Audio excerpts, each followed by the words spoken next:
आदरणीय भूपेंद्र सिंह जी हुड्डा से मिले।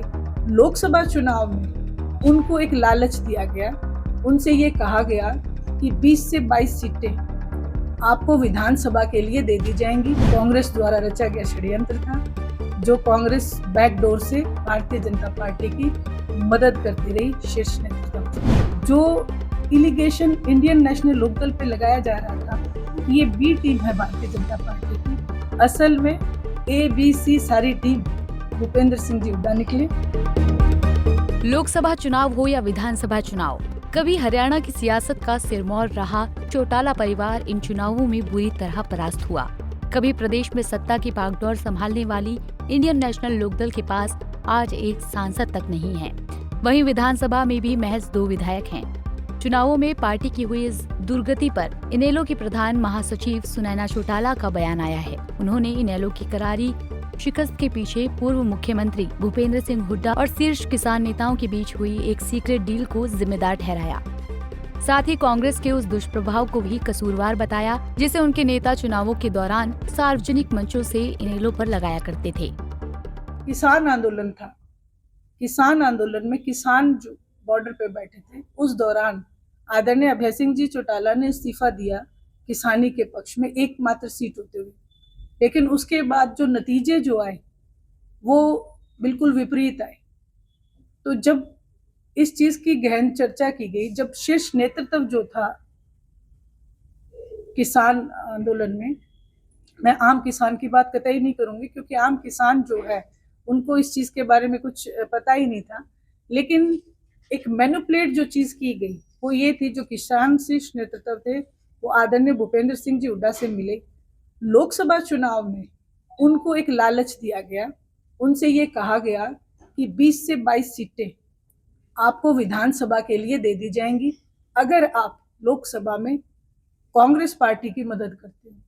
वहीं एक और चर्चा उन्होंने चलाई पूरे हरियाणा प्रदेश में कि अगर बीजेपी को हराना है तो कांग्रेस को वोट करो, जबकि पुराना इतिहास जो कांग्रेस पार्टी का रहा है वो कहीं से भी किसानी के पक्ष में नहीं रहा। मैं तो हमेशा गांव-गांव जाती थी, एक बात बड़े खुल के कहती थी कि जो पूर्वज जो हमारे थे, जो खेती बाड़ी करते थे, उन्होंने अपने खेत में एक घास का नाम भी रख दिया था कांग्रेस घास। वो इस बात को इंडिकेट करता है कि कांग्रेस की जो कार्य प्रणाली है वो हमेशा से किसान विरोधी रही। इमरजेंसी इस चीज का बहुत बड़ा उदाहरण भी रहा है कि जनता के पक्ष में, वहीं जनता कंफ्यूज हुई। किसी ने सोचा कि अगर कांग्रेस आ गई तो भी हमारे ऊपर वही है और भारतीय जनता पार्टी आ गई तो हमारे ऊपर। कंफ्यूजन की हालात में लोगों ने ये वोटिंग की। वहीं जो ये बात कही गई थी कि बीजेपी को हराना है तो कांग्रेस को वोट दो, ये सोची समझी एक साजिश थी, जबकि एक आम वोटर इस बात को समझ नहीं पाया कि वोट तो आपका है, अगर आप निर्दलीय के पक्ष में भी डालोगे तो भी बीजेपी आ जाए। तो ये जो एक सारी जो चीजें थी जहां तक नोटिस की गई हैं, तो ये एक बहुत बड़ा कांग्रेस द्वारा रचा गया षड्यंत्र था, जो कांग्रेस बैकडोर से भारतीय जनता पार्टी की मदद करती रही शीर्ष नेतृत्व। इतना ही नहीं, सुनैना ने कांग्रेस के ईवीएम राग पर तंज कसते हुए कहा कि दीपेंद्र हुड्डा जब स्वयं जीतते हैं तो ईवीएम की गड़बड़ी खत्म हो जाती है। इस दौरान उन्होंने एक और बड़ा दावा करते हुए कहा कि जिस प्रकार कुलदीप बिश्नोई और नवीन जिंदल ईडी के डर से बीजेपी में चले गए, उसी तरह भूपेंद्र हुड्डा ने ईडी की कार्रवाई के डर से बीजेपी को चुनाव जितवा दिया। ईवीएम में गड़बड़, जब दीपेंद्र हुड्डा जी जीत जाते हैं तो ईवीएम की गड़बड़ खत्म हो जाती है और बाद में फिर ईवीएम में गड़बड़ शुरू हो जाती है। वो ये क्यों नहीं कहते कि आप सब लोग हैं मेरे सामने बैठे, आप सब लोगों ने भी एक चीज नोटिस की होगी कि इलेक्शन के दौरान एक लाइन जो है मीडिया में चलने लगी थी कि जल्द ही ईडी पहुंच सकती है भूपेंद्र सिंह हुड्डा के घर। ये आप सबने पढ़ा होगा और मैंने वो 3 दिन लाइन देखी, चौथे दिन वो लाइन गायब हो गई।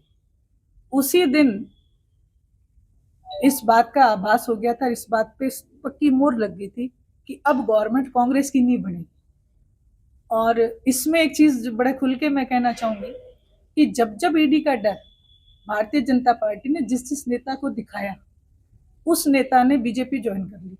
कुलदीप बिश्नोई जी इस चीज़ का उदाहरण है, नवीन जिंदल जी इस चीज़ का उदाहरण है।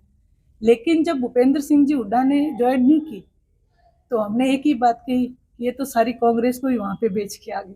तो ये एक आम लोग हैं जो इस चीज़ को समझ चुके हैं कि बैकडोर से जो इलिगेशन इंडियन नेशनल लोकदल पे लगाया जा रहा था कि ये बी टीम है भारतीय जनता पार्टी की, असल में ABC सारी टीम भूपेंद्र सिंह जी हुड्डा निकले और आज हरियाणा प्रदेश की जनता इस बात को बखूबी समझती। बताते चलें कि सुनैना चौटाला ने बीते साल हिसार सीट से इनेलो की टिकट पर लोकसभा चुनाव लड़ा था, जहां पर वो अपना जमानत जब्त करवाकर चौथे नंबर पर रही थी। इस सीट पर उनके मुकाबले में उनके ससुर और बीजेपी उम्मीदवार रणजीत चौटाला और जेजेपी प्रत्याशी और जेठानी नैना चौटाला भी मैदान में थी। चौटाला परिवार के इन तीनों दिग्गजों को तब कांग्रेस प्रत्याशी जयप्रकाश ने धूल चटाई थी। करीब 4 महीने बाद सुनैना ने विधानसभा चुनाव में भी किस्मत आजमाई। वो फतेहाबाद से चुनाव मैदान में उतरी, लेकिन इस बार भी उन्हें निराशा ही हाथ आई।